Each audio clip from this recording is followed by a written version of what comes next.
సూర్యాపేట జిల్లా కేంద్రంలోని శ్రీ వేదాంత భజన మందిరం నందు పునర్వాసు నక్షత్ర సందర్భంగా మంగళవారం శ్రీ సీతారామచంద్రస్వామి వారికి పంచామృత అభిషేకాలు నిర్వహించారు. అనంతరం పునర్వసు మాస కళ్యాణ మహోత్సవంను కన్నుల పండుగగా నిర్వహించారు.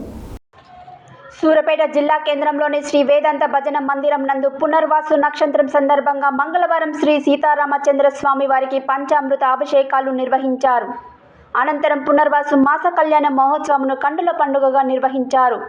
దేవాలయ అర్చకులు దరూరి సింగారాచార్యులు ఆధ్వర్యంలో దరూరి రాఘవాచార్యుల చేతుల మీదుగా శాస్త్రోత్తముగా కళ్యాణం నిర్వహించారు. ఈ కళ్యాణ మహోత్సవంలో పెద్ద ఎత్తున దంపతులు భక్తులు పాల్గొని వేడుకలను తిలకించారు.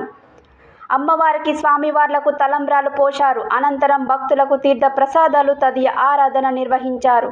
ఈ కార్యక్రమంలో భజన మందిరం అధ్యక్షులు రాచర్ల వెంకటేశ్వరరావు, కార్యదర్శి నకరకంటి నాగరాజు, కోశాధికారి సోమ అశోక్, సోమ సుమన్, సోమ ధనుంజయ్, సోమ రవి, ఓరుగంటి శేఖర్, కొత్త వెంకన్న, నాగేశ్వరరావు, శీలాశంకర్, మహిళా భక్తులు అధిక సంఖ్యలో పాల్గొన్నారు.